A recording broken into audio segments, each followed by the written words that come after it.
Bonsoir à toutes et à tous et merci de votre fidélité à New World Info. Un plan de paix pour l'Ukraine en guerre depuis 2022. Dimanche à Genève, négociateurs ukrainiens, américains et européens se sont retrouvés pour discuter du plan de Donald Trump.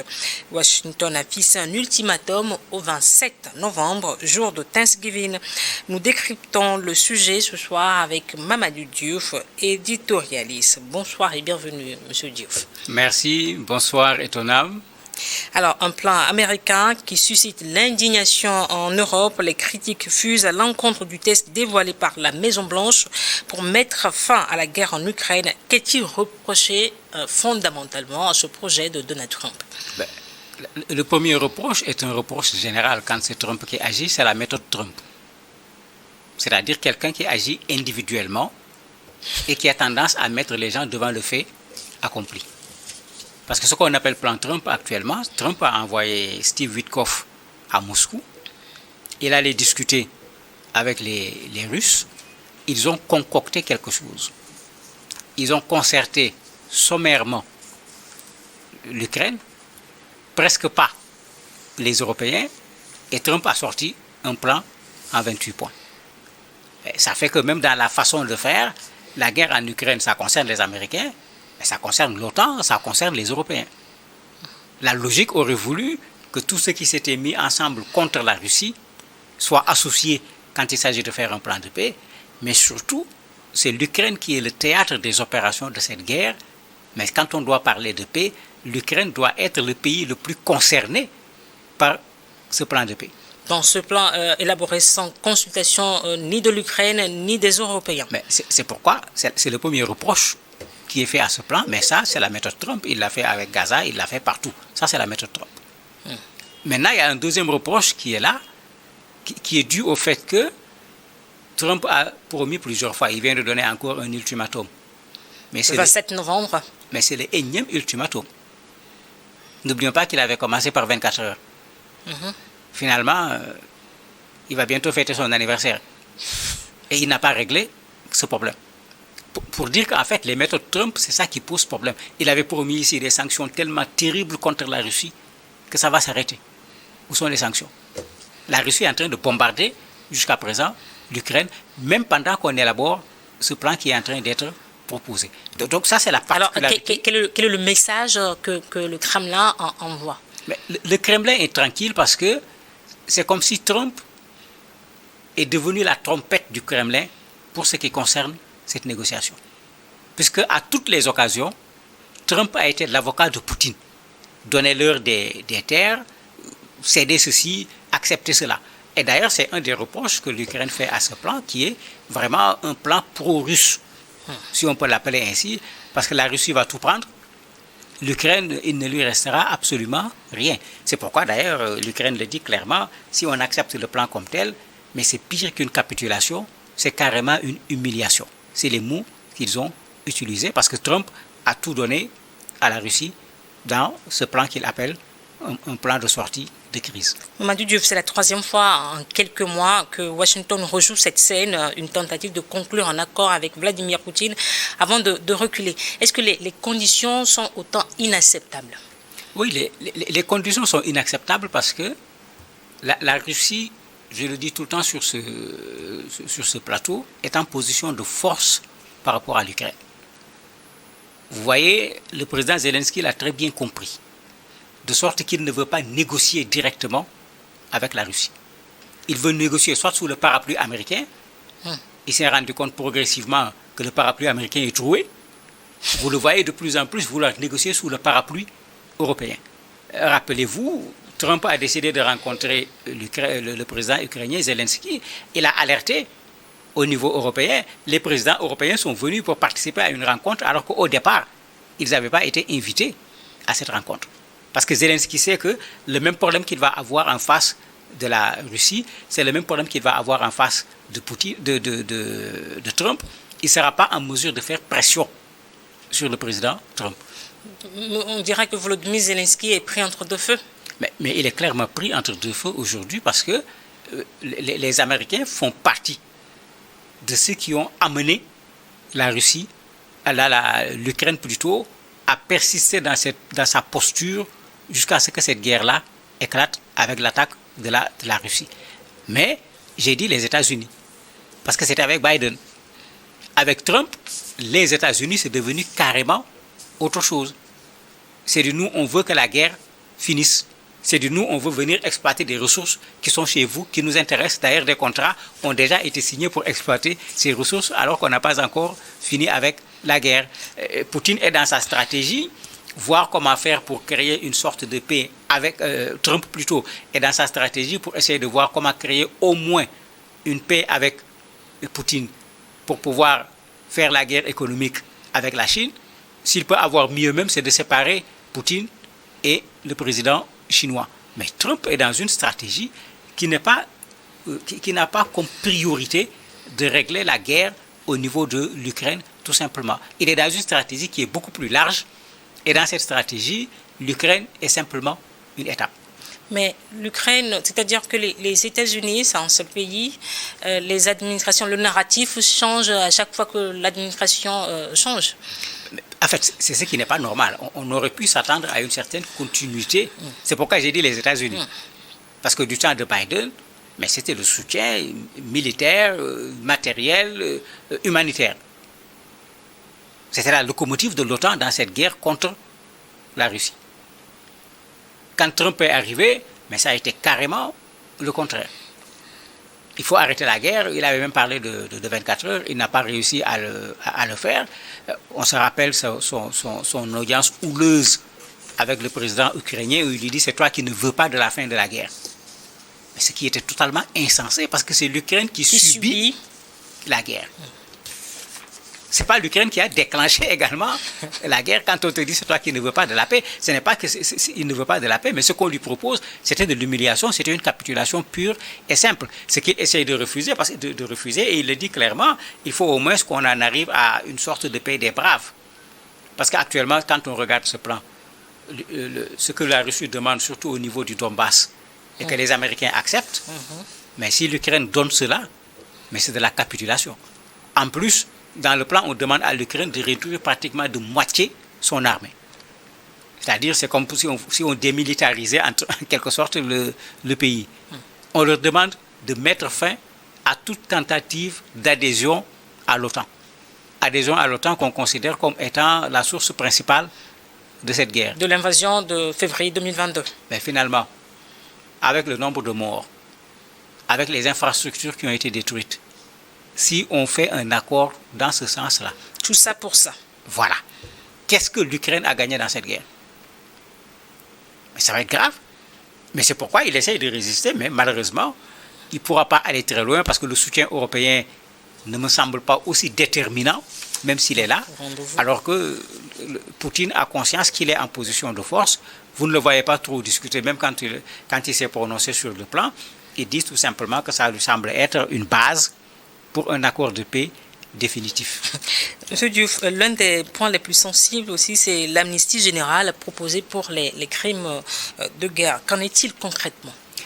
En fait, tout le monde sait que dans cette guerre, il y a eu des crimes. Qu'on se rappelle qu'à un certain moment, beaucoup de pays européens avaient même envoyé des spécialistes dans la zone, puisque quand on parle de crimes de guerre, il faut pouvoir le documenter.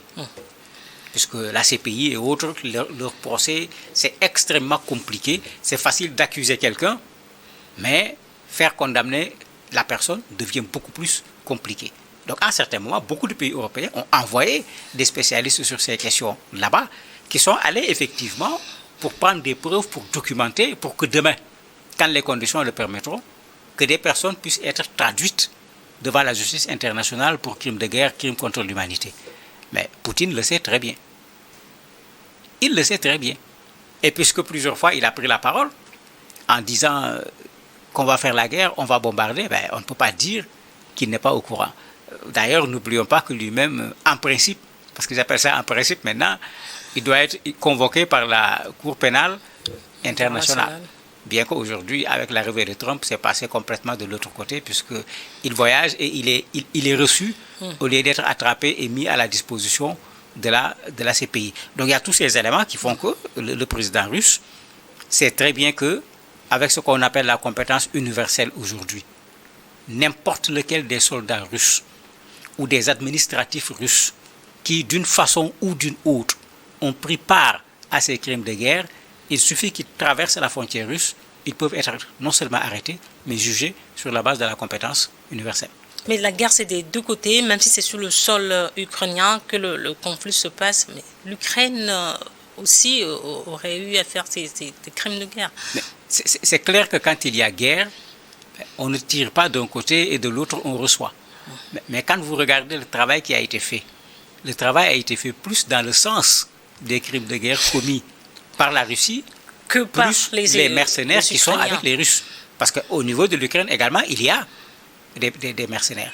Mais ça a été plutôt fait du côté de la Russie parce que une bonne partie de cette opinion internationale s'est mise derrière l'Ukraine. Donc on n'est pas dans une CPI qui vient pour voir qui a fait des crimes pour juger tout le monde, mais plutôt une CPI qu'on a utilisée à un certain moment également comme moyen de pression contre la Russie quand on s'est rendu compte que les pressions politiques, les pressions diplomatiques, les pressions économiques n'avaient pas essoufflé Poutine comme cela avait été conçu.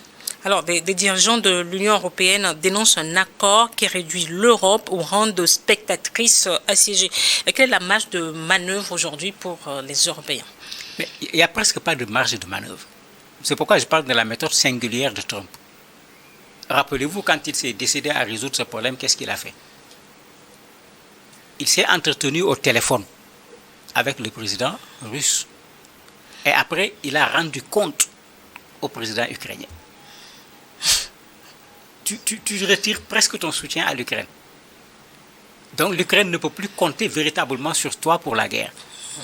Tu veux résoudre une guerre entre la Russie et l'Ukraine, tu t'adresses à la Russie et tu viens dire à l'Ukraine, bon, j'ai discuté avec eux, ils disent que ceci et cela, donc acceptez et puis on va obtenir la paix. C'est la même chose qui a été fait avec les Européens et ce n'est pas la première fois parce qu'avec les autres accords, c'était la même chose. Drôle de manière de négocier la paix. Mais surtout dans une crise où ton pays a été partie prenante dans cette crise en collaboration avec ces Européens qui aujourd'hui effectivement se fâchent parce qu'on les met complètement à l'écart avec la méthode Trump. C'est au dernier moment que Trump leur donne comme une sorte de note d'information alors qu'eux, ils veulent être impliqués dans la résolution parce que les Européens ont proposé également un plan de paix où certains pays volontaires même acceptent d'envoyer des soldats pour la garantie, parce que ça a toujours fait partie des problèmes. L'Ukraine demande une garantie parce que l'Ukraine dit, mais vous me demandez de faire un énorme sacrifice devant la Russie.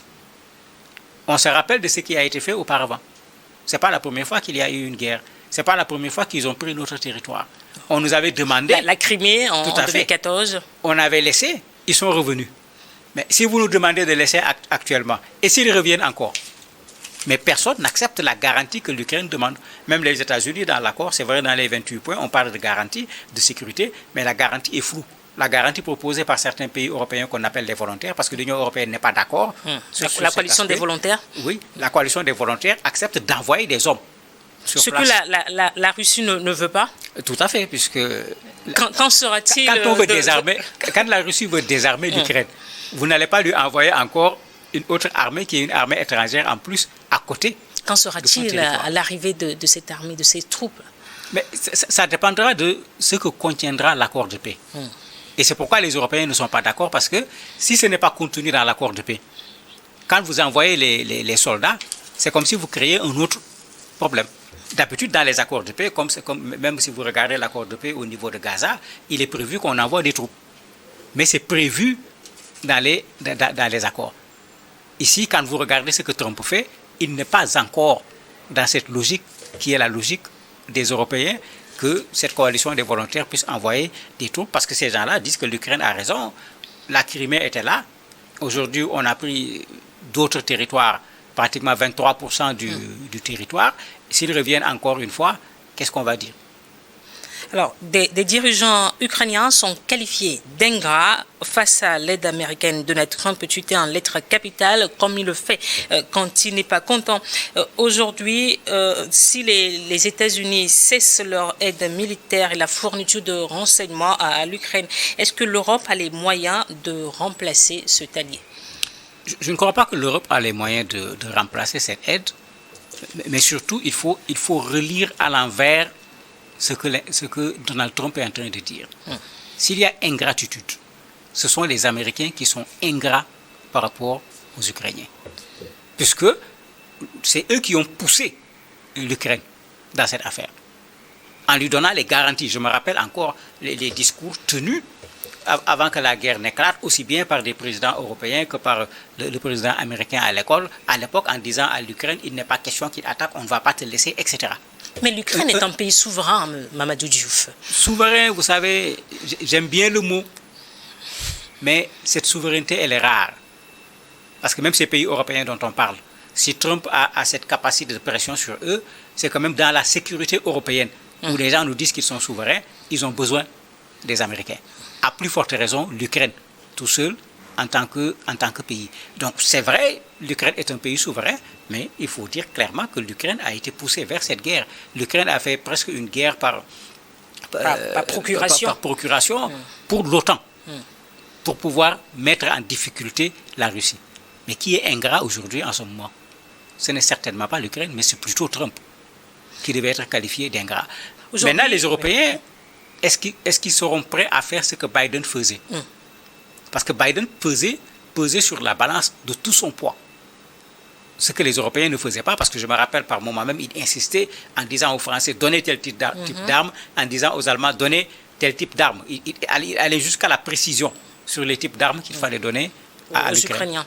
Ce n'est pas le cas présentement. Et les Européens, puisqu'on parle de coalition de volontaires, ça veut dire que l'Union européenne ne parle plus le même langage sur la question ukrainienne.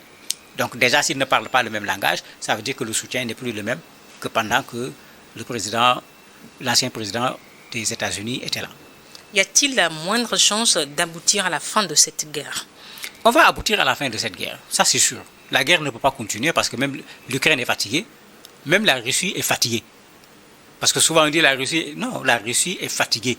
Si la Russie passe son temps à recruter nos soldats africains, je dis même soldats, des citoyens africains à qui on dit venez pour la sécurité, venez pour un emploi et qu'on amène ces gens sur le front, c'est que la Russie est fatiguée. Si on prend les gens dans les prisons, c'est que la Russie également est fatiguée par cette guerre. Elle veut bien que la guerre s'arrête. Mais la Russie est entrée dans cette guerre, non pas pour se battre contre l'Ukraine, mais pour un combat qui dépasse l'Ukraine. Et c'est ça qui fait que la Russie ne veut pas sortir de cette guerre aussi facilement. Si c'était Russie et Ukraine tout simplement, je suis convaincu que la guerre aurait été terminée depuis fort longtemps. Mais ce n'est pas une guerre où c'est la Russie et l'Ukraine seulement qui s'affrontent. Ça se voit avec ce plan qui est fait par Trump. À ce que je sache, les Américains, officiellement, ne sont pas partie prenante dans la guerre. Ils ne sont pas co-belligérants. L'Europe est très loin des États-Unis, quand même, du continent américain. Ouais, mais c'est pourquoi les Européens le rappellent souvent à Trump en lui disant que quand la guerre va déborder, c'est chez nous que ça vient. Ce n'est pas sur le continent américain que ça va venir. Et c'est pourquoi ils refusent, quand on cherche une solution, qu'on ne tienne pas compte de l'avis de l'Union européenne. Merci Mamadou Diouf d'être venu décrypter avec nous le plan de Donald Trump pour l'Ukraine. C'est la fin de décryptage pour aujourd'hui. Merci à vous qui êtes restés à notre compagnie. À très bientôt sur votre chaîne.